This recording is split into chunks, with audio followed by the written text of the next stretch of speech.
Good morning, my fourth graders. This is Miss Roberts, and I have made you a video to help you with area model with multiplication this week.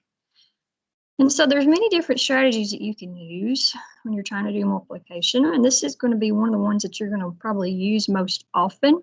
And we're going to start with just doing 2-digit by 1-digit numbers, and then we'll eventually do 3-digit by 1-digit. So let's get a problem. Let's say we're going to do 28 times 3. So if 28 is a 2-digit number, the 3 is a 1-digit, so this would be a 2-digit by 1-digit. And when you're doing area model, you always want to draw a rectangle. And so I'm going to draw a nice long rectangle. And notice that the 2-digit number on the left side, of course, is a little bigger number than the 3 on the right side. So when I divide my rectangle in half, I'm going to make the left side a little bit bigger than the right because it's got an extra number to work with. I'm going to draw me a line down the middle.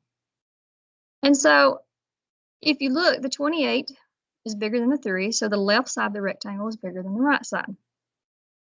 All right, and so to do the area model, what you're going to do, you're going to take this first number, so we're going to start with 28, and we're going to use what we know about place value to separate this number into each place. And so I know that in 28, we start with the 2 that's in the tens place. That 2 right here in the tens place means that there's 20 in that number. So 2 tens equals 20. So I'm going to put a 20 on this side. And then I'm going to come over here and I'm going to put a little plus sign because you're going to take care of the ones place, and that ones place goes with the 2 in the tens place. And in the ones place, there's an 8. Well, I know that 8 ones just represents 8. And so I know that 28, when I expand it out into its places, 28 is the same thing as 20 plus 8. And then whatever number you were multiplying by, in this case, we're multiplying by 3, always goes on the left side over here. So you put your 3 over here. So we still have the same problem, 28 times 3. We've just used expanded form to break it into its different places. And so we've got 20 plus 8 times 3. And so what we're going to do now, we're going to take care of this first box on the left. So what you do, you look at the top number and you're going to multiply the top number on top of the box by the number on the left. So this is going to be a 20 times 3. I'm going to go ahead and just put my 0, okay, because I know it's going to have a 0 in the answer. I'm just going to multiply the 2 times the 3. And I know that 2 times 3 is a 6. So I know that 20 times 3 is 60.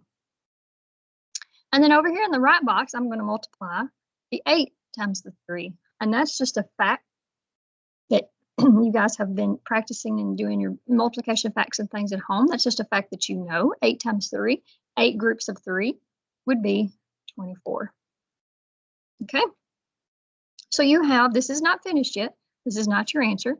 But now in your rectangle, you have 60 and a 24. So your next step is just to come over here to the side. We're going to take that 60. We're going to add 24 to it.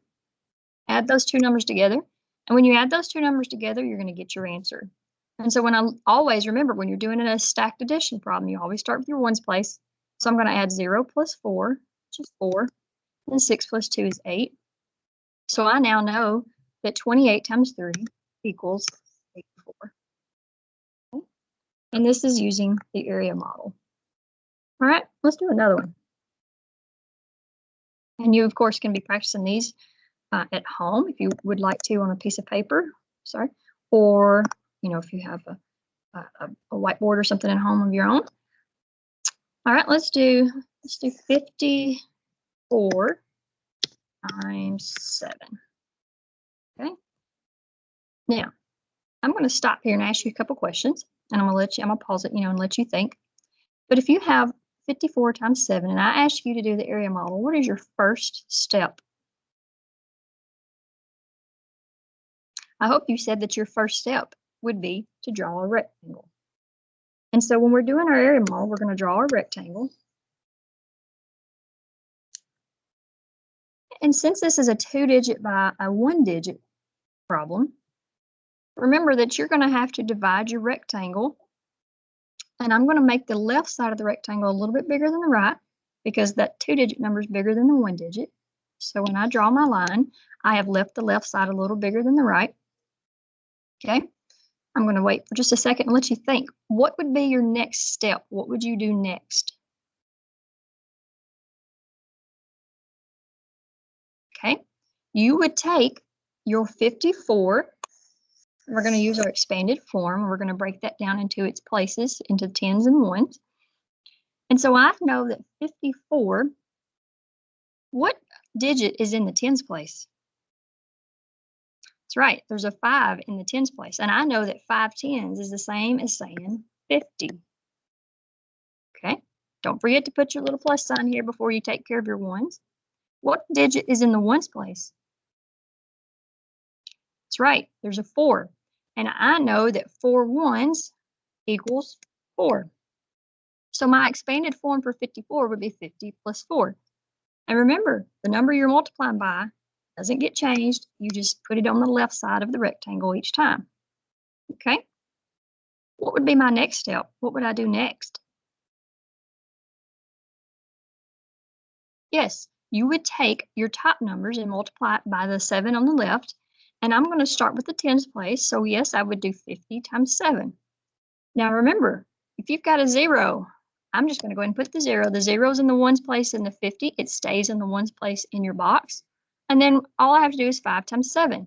Now what is 5 times 7? That's right. 5 times 7 is 35. And I'm just going to write 35 right here in front of my 0. What do I do next? Good. You would go to the right side of your rectangle. The number on top is a 4. You're going to multiply it by the 7. So what is 4 times 7? I hope you said that 4 times 7 is 28, because if you did, you were correct.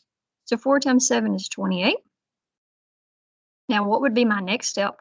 I've got my numbers inside my rectangle written. Do I have an answer yet? No, I don't have an answer yet. So what would I do next? That's correct. You would take your numbers that you have gotten inside of your rectangle and you're going to add them together. Now be careful on this because you have a 3-digit plus a 2-digit. And remember, when you are stacking and adding, you have to keep your numbers in their correct place. So I have ones, tens, and hundreds in 350. I have ones and tens in 28.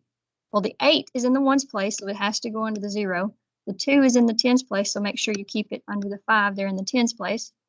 My plus sign. And then I'm going to add 0 plus 8 is 8. 5 plus 2 is 7. 3 plus nothing would be 3. So just bring in 3. So I now know that 54 times 7 equals 378. All right, so today you can continue doing some practice on your own. And then, of course, you have your worksheet to do as well. So good luck and keep working with practicing with 2-digit by 1-digit area model.